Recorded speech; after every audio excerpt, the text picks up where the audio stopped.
स्वागत है आपका न्यूज 18 जम्मू कश्मीर लद्दाख हिमाचल में। मैं हूं विशाल और आप देख रहे हैं ब्रेकिंग एट 10। सांबा से बड़ी खबर है। मुख्य चौक के पास कैली मंडी में गिर गई protection wall. Jammu Pathankot NH के किनारे बनाई गई प्रोटेक्शन वॉल गिर गई बीती रात। ये दीवार गिर गई। बीती रात पेश आया हादसा। सारा मलबा हाईवे पर गिरा। प्रोटेक्शन वॉल गिरने से कैली मंडी के एक घर को भी नुकसान पहुंचा है। जम्मू पठानकोट नेशनल हाईवे पर यातायात पर इससे कोई फर्क नहीं पड़ा है।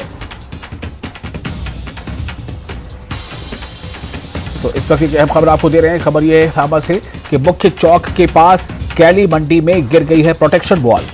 जम्मू पठानकोट नेशनल हाईवे के किनारे बनाई गई प्रोटेक्शन वॉल गिर गई। बीती रात पेश आया हादसा। सारा मलबा हाईवे पर गिरा। प्रोटेक्शन वॉल गिरने से कैली मंडी के एक घर को भी नुकसान पहुंचा है। जम्मू पठानकोट नेशनल हाईवे पर यातायात पर इससे कोई फर्क नहीं पड़ा है। रात को जब बारिश हुई थी तो ये हमारा घर है नेशनल हाईवे कैली मंडी में। अचानक से ये पूरी दीवार जो टो वाल इन्होंने लगाई थी ये सारी गिर गई है। कहीं ना कहीं नुकसान जो है घर का होने से बच गया है। सुबह 8:30 बजे मैंने डीसी साहब को फ़ोन किया कि अगर इनका कोई इमरजेंसी में कुछ कोई हल हो सकता है तो प्लीज़ आप यहाँ पे विजिट करें। इमीडिएटली डीसी साहब यहाँ पे आए हैं और उन्होंने पूरा यकीन दिलवाया है। मैं उनसे रिक्वेस्ट करूंगा कि नेशनल हाईवे अथॉरिटी की तरफ से ये जो दीवार लगाई गई है, टोबाल दी गई है, इसको अच्छे तरीके से दिया जाए। जैसे हमारे पुल बनाए हैं आज टूट रहे हैं, कहीं ना कहीं ये दीवार भी उनकी टूट गई। तो देखने में मिल रहा है कि काम जो है अच्छा नहीं हुआ है, अच्छी क्वालिटी का नहीं हुआ है। इसलिए रिक्वेस्ट है कि बरसात का मौसम चल रहा है, कहीं कोई नुकसान दोबारा और ना हो जाए। पहले तो इमीडिएटली वहाँ पे कोई प्लास्टिक शीट वगैरह उसको रोका जाए। उसके बाद जब काम लगता है तो अच्छी तरह से सरिये वगैरह डालकर इस दीवार को मजबूती के साथ बनाया जाए और अपनी किदात में डीसी साहब इसको बनाएं ताकि नेशनल हाईवे अथॉरिटी ये जो लोगों के साथ मजाक कर रही है, इतनी लोगों की जान के साथ खिलवाड़ कर रही है, ऐसा दोबारा ना हो और जो ऊपर मकान है उसको भी कोई रिस्क ना पड़े। और लद्दाख में बीआरओ में कथित भ्रष्टाचार का मामला। लद्दाख प्रशासन ने जांच के लिए किया एसआईटी का गठन। शिकायत के बाद 3 सदस्यीय टीम का गठन। मजदूरों की भर्ती में भ्रष्टाचार का है आरोप।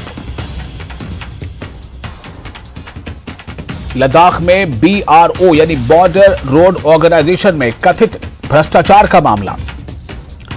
लद्दाख प्रशासन ने जांच के लिए किया एसआईटी का गठन। शिकायत के बाद 3 सदस्यीय टीम का गठन किया गया है। मजदूरों की भर्ती में भ्रष्टाचार का आरोप है।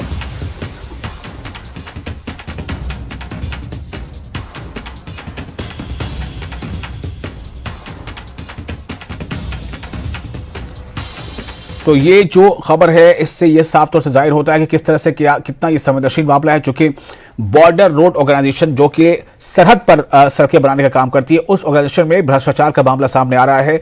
आरोप है कि भ्रष्टाचार हुआ है और ये भ्रष्टाचार हुआ है मजदूरों की भर्ती को लेकर। अगली खबर आपको देने जा रहे हैं। शैक्षणिक वर्ष 2023-24 केंद्रीय पूल से 4 MBBS BDS सीटों का आवंटन। आतंकवाद पीड़ितों की पत्नी यानी आतंकवादी घटनाओं की जो पीड़ित है, आतंकवाद से जो पीड़ित है, उनकी पत्नी और बच्चों के लिए सीटों का आवंटन किया गया है। कोई परीक्षा इसके लिए नहीं आयोजित की जाएगी। यानी इन सीटों का जो आवंटन होगा इसमें जो अभ्यर्थी होंगे, जो कैंडिडेट होंगे, जो उन घरानों के होंगे जो आतंकवादी घटना में जो पीड़ित परिवार है, उस परिवार के जो कैंडिडेट होंगे या बच्ची, उनके बेटे बेटी या फिर उनकी पत्नी, उन्हें कोई परीक्षा देनी नहीं होगी और सीधे उनका आवंटन होगा और उन्हें MBBS या BDS की सीटें मिलेंगी। ये केंद्र सरकार का राज्यों को निर्देश है कि 20 अगस्त तक सत्यापित दस्तावेज भेजा जाए और इसके तहत जो 4 सीटें आवंटित की गई हैं ये इनके लिए है शैक्षणिक वर्ष 2023-24 के लिए। केंद्रीय पूल से 4 MBBS BDS सीटों का आवंटन। आतंकवादी पीड़ितों की पत्नी और बच्चों के लिए सीटों का आवंटन। कोई परीक्षा नहीं देनी होगी। केंद्र सरकार का राज्यों को निर्देश कि 20 अगस्त तक सत्यापित दस्तावेज भेजा जाए।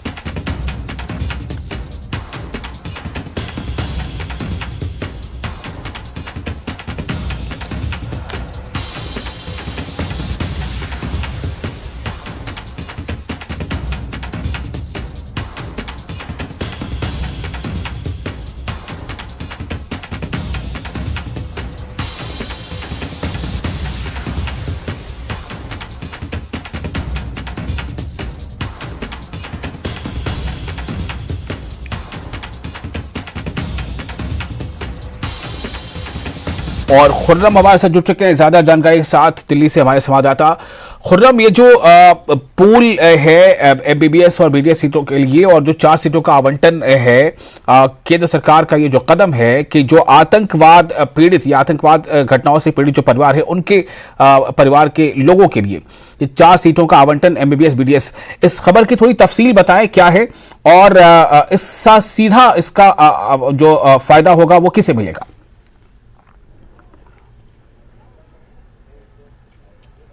विशाल, देखिए, सीधे तौर पर जो भी आतंकवादी हमलों में या फिर जो भी विक्टिम्स हैं टेररिस्ट के द्वारा जो हमले किए जाते हैं उनके जरिए जो गतिविधियां या जिस तरीके का निशाना या फिर कहीं पर बम विस्फोट या दूसरी चीजें जो की जाती हैं उनमें जो भी प्रभावित हैं, जो विक्टिम्स हैं, उनके फैमिली के लोगों के लिए ये सीधे तौर पर राहत भरी खबर है। अगर आप देखें तो जम्मू कश्मीर में पाकिस्तान जैसे हमेशा इन्फिल्ट्रेशन कराता है, वहां पर फंडिंग्स करता है आतंकवादी गतिविधियों को, दहशतगर्दाना सरगर्मियों को, और वहां पर जिस तरीके से जो प्रभावित हैं, जो वहां के लोग हैं, उनकी जानें चली जाती हैं, तो जो आम लोग हैं उनके जो फैमिली के लोग हैं उनके लिए राहत भरी खबर है कि पूरे हिंदुस्तान के लिए हालांकि ये तमाम सीटें खुली होंगी। 4 सीटें जो एमबीबीएस के लिए हैं, बीडीएस के लिए हैं, बिहार का मेडिकल कॉलेज है, इसी के साथ छत्तीसगढ़ का मेडिकल कॉलेज है और महाराष्ट्र का मेडिकल कॉलेज है। 3 मेडिकल कॉलेज हैं जिनमें 4 सीटें रिजर्व कर दी गई हैं। बड़ी बात यह है कि इसमें किसी तरह का कोई एंट्रेंस एग्जाम नहीं होगा। सीधे तौर पर जो किसी भी स्टेट का गृह मंत्रालय है वहां से उसको रिकमेंडेशन जाएगी, वहां से सीधे तौर पर उनका दाखिला होगा जी। तो हालांकि अगर देखें तो ये जिस तरीके से हिंदुस्तान हमेशा ही जो दहशतगर्दी को आलमी सतह पर उठाता रहा है, इस मुद्दे को हमेशा पूरी दुनिया के सामने लाने की कोशिश करता रहा है, खास तौर से पाकिस्तान के पर्सपेक्टिव में अगर आप देखें तो हमेशा हिंदुस्तान ने पूरी दुनिया से ये कहा है कि वो दहशतगर्दी के खिलाफ एकजुट होकर, मुत्तहिद होकर के जंग लड़े। उसी कड़ी में ये जो कदम है जो मरकजी हुकूमत की तरफ से, केंद्र सरकार की तरफ से उठाया गया है। 4 सीटें हैं। मैं आपको मेडिकल कॉलेज भी बता देता हूं। ये गया बिहार का मेडिकल कॉलेज है, एएन मेघा मेडिकल कॉलेज गया बिहार। यहाँ पर 1 सीट रिजर्व कर दी गई है। जो भी टेरर विक्टिम्स हैं उनकी फैमिली के लोग हैं।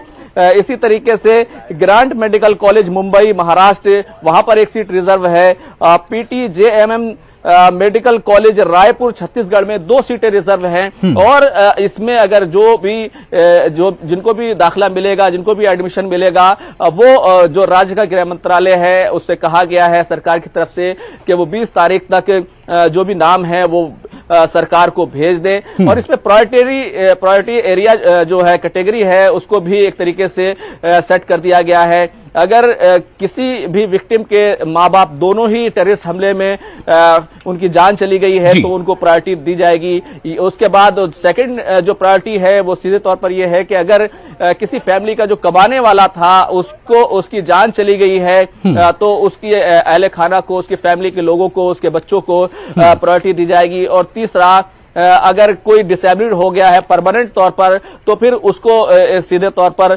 प्रायोरिटी और तरजीह दी जाएगी।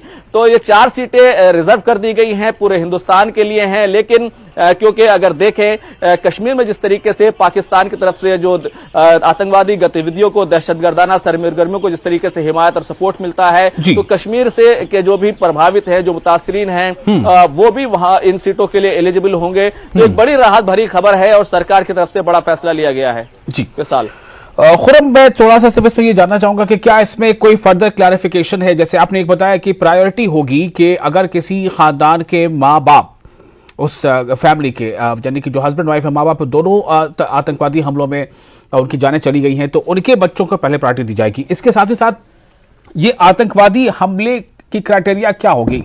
क्या ये किसी एक ही राज्य या 2 राज्यों तक सीमित होगा या पूरे देश में किसी भी जगह पर अगर कोई ऐसा हमला है, ऐसा कोई अटैक है जो आतंकवादी गतिविधि है, तो उसे कैसे माना जाए कि आतंकवादी ही गतिविधि थी, उसके नतीजे में इस खानदान के जो मुतासरीन हैं उनको इसका फायदा मिले?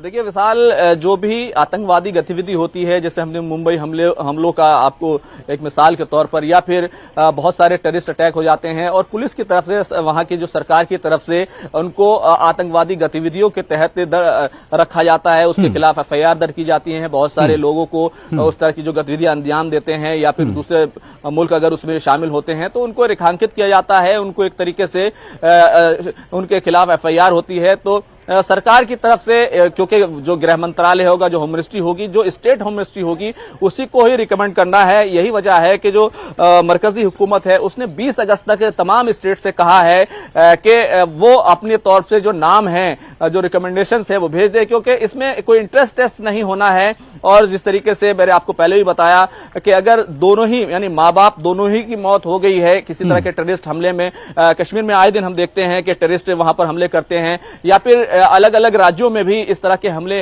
अंजाम दे दिए जाते हैं कि पिछले, खासतौर से माजी में इस तरह की चीजें देखने में काफी ज्यादा आती रही हैं। लेकिन अभी जो इस तरह की चीजें हैं वो जम्मू कश्मीर या फिर अभी फिर अरुणाचल प्रदेश या फिर किसी और एरिया में भी इसी तरह की कोई गतिविधि होती है, कोई किसी तरह का कोई हमला हो जाता है, तो उसके जो विक्टिम्स होंगे उनके लिए राहत भरी खबर है। और वहां की जो राज्य सरकार है वो सीधे तौर पर मरकजी वजारत दाखिला को वो सीधे तौर पर रिकमेंड कर सकती है, उसकी सिफारिश कर सकती है। और इस तरीके से 4 सीटें जो रिजर्व हैं उनको प्रायोरिटी और तरजीह की बुनियाद पर वहां पर दाखिला मिलेगा। तो विशाल, सीधे तौर पर एक कहना चाहिए कि सरकार की तरफ से, जिस तरीके से हिंदुस्तान की तरफ से पूरी आलमी बिरादरी के सामने इस मसले को उठाया जाता रहा है, हमेशा जब भी कोई बड़ी कॉन्फ्रेंस होती है हिंदुस्तान हमेशा इस मुद्दे को उठाता है और हमेशा कोई ना कोई बयान भी जारी होता है। लेकिन अगर देखें तो अब सरकार की तरफ से एक बड़ा फैसला है और इससे कहीं ना कहीं जो विक्टिम्स है, उनकी फैमिली है, उनको थोड़ी सी राहत जरूर मिलेगी। बिल्कुल, बहुत शुक्रिया आपको खुर्रम तमाम जानकारी के लिए। तो ये जो 4 सीटों का आवंटन है, ये इन सीटों के लिए जो भी अहल करार दिए जाएंगे उन्हें कोई परीक्षा नहीं देनी है, उन्हें कोई कॉम्पिटिटिव एग्जाम में नहीं बैठना है, उन्हें कोई परीक्षा नहीं देनी है। जो स्टेट जो होम मिनिस्ट्री होती है वहां से इनका रिकमेंडेशन जाएगा सेंटर को, मरकज को, और फिर उसके बाद ये कार्रवाई पूरी हो जाएगी।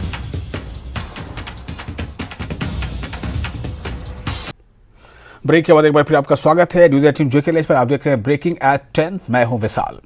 दिल्ली से बड़ी खबर है, हर घर तिरंगा बाइक रैली। उपराष्ट्रपति जगदीप धनखड़ ने दिखाई हरी झंडी। रैली में केंद्रीय मंत्रियों ने लिया भाग।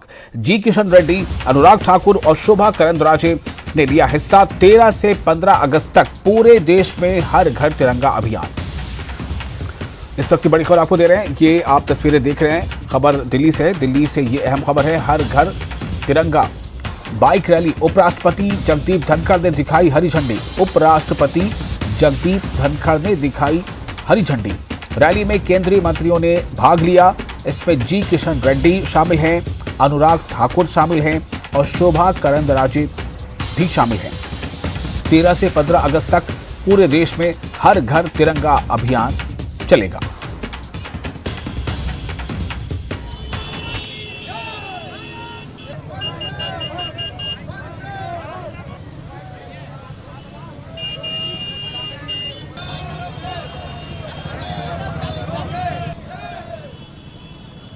ग्यारह अगस्त को कल्चर मिनिस्ट्री ऑफ इंडिया, संस्कृति मंत्रालय ने तिरंगा यात्रा का आह्वान किया। सभी सांसदों को बोला और दिल्ली वासियों को भी उसमें इनवाइट किया। हम सब उसमें भाग लिए हैं। बड़ा आनंद आ रहा है। जो आपके कैमरे में भी जो तस्वीर होगी ना, वो जो देखेगा ना, ओहो, वो अपने टीवी के सामने नाचने लगेगा। लेकिन अफसोस की बात कि इस ऐसे उत्सव पे विपक्षी सांसद नहीं आए। जो एनडीए के अलावे सांसद हैं वो कल्चर मिनिस्ट्री के बुलावे पे भी नहीं आए। तो थोड़ा सा हमको थोड़ा कचोट हुआ, क्योंकि देश दलों से बहुत बड़ा है। ये तिरंगा सबका है। कई लोग तो इस तिरंगे को अपने कुंठित प्रोग्राम के लिए प्रयोग कर लेते हैं, लेकिन जहां 15 अगस्त के लिए 15 दिन का कार्यक्रम बनाया है देश की सरकार ने, 9 अगस्त से लेके और 30 अगस्त तक, आप सोचिए उनको ये कहने में क्या दिक्कत है कि भ्रष्टाचार इंडिया छोड़ो। हमारे पीछे निरहुआ जी बैठे हैं, सर शुरुआत दिनेश लाल यादव, ये हमारे आजमगढ़ के सांसद हैं। आपने जो बात कहा, भैया ने एक बात कहा कि वो क्यों नहीं कह सकते कि भ्रष्टाचार इंडिया छोड़ो।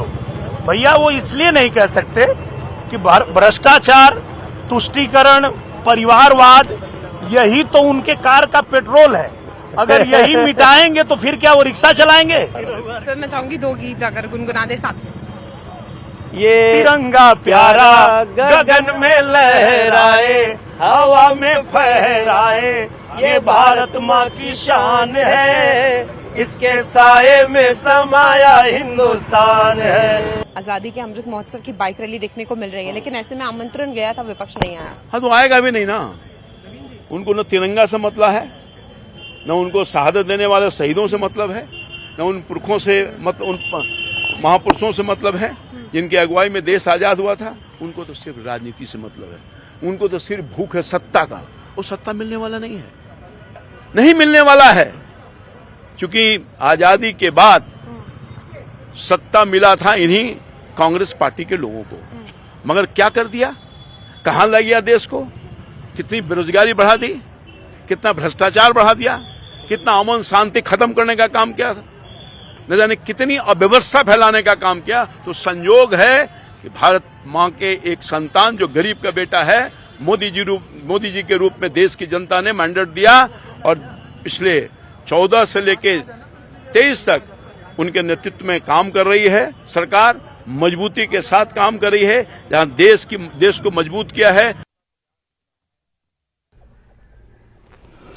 और केंद्रीय मंत्री अनुराग ठाकुर ने न्यूज 18 से खास बातचीत में हर घर तिरंगा अभियान की तारीफ की है। उन्होंने कहा कि इस तरीके के कार्यक्रम लोगों को नई ऊर्जा से प्रेरित करते हैं।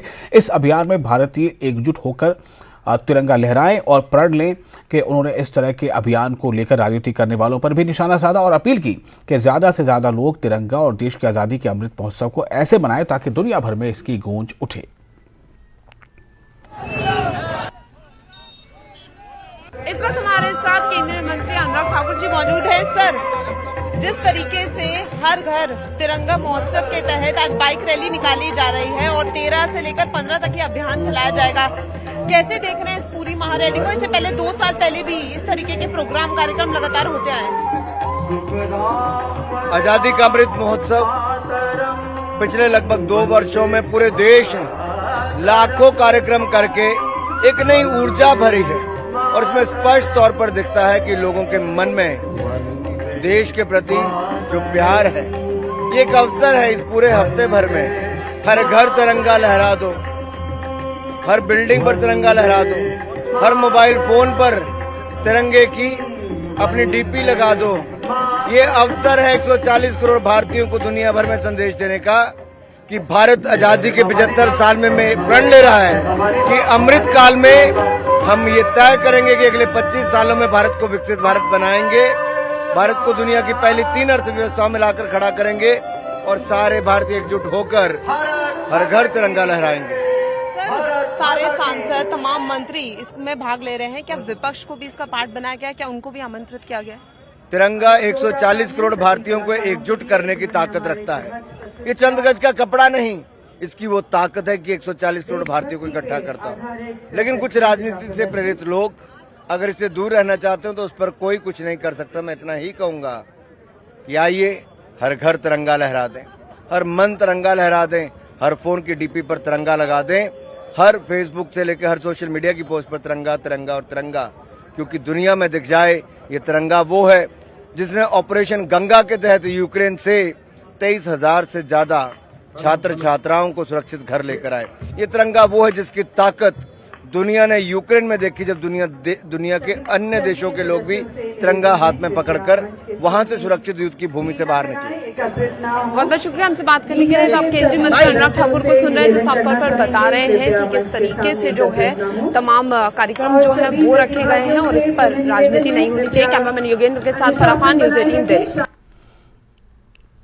तिरंगा बाइक रैली की शुरुआत हो गई है। हम आपको दिखाना चाहेंगे कि देखिए इस तरीके से शुरुआत हुई है। उपराष्ट्रपति ने हरी झंडी दी है, तमाम केंद्रीय मंत्री और सांसद इसमें जो है वो भाग ले रहे हैं और अब आप देख सकते हैं कि यहाँ से धीरे धीरे जो बाइक हैं वो निकलने लगी हैं धीरे धीरे जो है वो निकल रहे हैं। यहाँ आप देख सकते हैं कि जी कृष्ण रेड्डी जो है वो बाइक लेकर निकल रहे हैं तिरंगा यात्रा पर।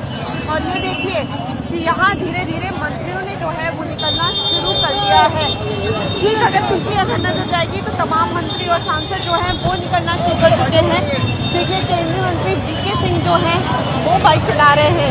तमाम मंत्री लगातार इसी तरीके से जो है वो इस बाइक रैली में भाग ले रहे हैं, क्योंकि 13 से 15 अगस्त तक एक अभियान चलाया जाएगा जिसमें तमाम लोगों को घरों पर जाकर प्रोत्साहित किया जाएगा ताकि वो एकता के लिए हर घर झंडा फहराएं। और इसमें सारे सांसदों ने सबने जो है वो भाग लिया है और सबका यही कहना है कि जो आज़ादी के अमृत काल की बात हो रही है, अमृत महोत्सव की बात हो रही है, उसमें से ज़्यादा लोग जो हैं वो इस आज़ादी के अमृत महोत्सव को मनाएं, अपने घरों पर झंडा फहराएं। तो आप देखिए कि इस तरीके से जो है बाइक रैली की शुरुआत हो गई है।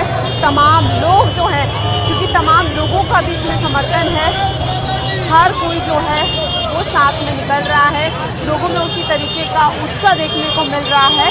और आप देख सकते हैं, हम आपको दिखा रहे हैं कि तमाम नेता पार्टी के कार्यकर्ता इसमें भाग ले रहे हैं और लगातार जो बाइक रैली है ये निकल रही है। और आप एक बार जोश देख सकते हैं कि सब में उसी तरीके का उत्साह और जोश है। और ये जो बाइक रैली है ये इंडिया गेट तक जाएगी, वहाँ 4 चक्कर लगाए जाएंगे, फिर कर्तव्य पथ में जो है ये रैली रुकेगी। अभी यहाँ से ये बाइक रैली की शुरुआत हो गई है और आप देख सकते हैं कि इस तरीके से जो है लगातार ये बाइक रैली जो है वो निकल रही है। और यहाँ पर तमाम नेता जो हैं, सांसद, मंत्री सब इस बाइक को निकालकर यहाँ से निकल रहे हैं। और आप देख सकते हैं कि लगातार इसी तरीके से जो बाइक रैली है इसको निकाला जा रहा है। लक्ष्य साफ है और ताकि लोग जो हैं वो ज़्यादा से ज़्यादा जागरूक हों और इस तरीके के कार्यक्रम किए जा रहे हैं ताकि लोगों में ऊर्जा बनी रहे और जो लोग हैं वो अपने घर पे ज़्यादा से ज़्यादा जो रोटा है उसको फहराएं। तो आप देख सकते हैं कि हम आपको करंट विजुअल जो है वो दिखा रहे हैं। कैमरामैन योगेंद्र के साथ फराखान, न्यूज़ 18 दिल्ली। और फिलहाल एक छोटा सा ब्रेक लेते हैं। ब्रेक के बाद खबरों का सिलसिला जारी रहेगा।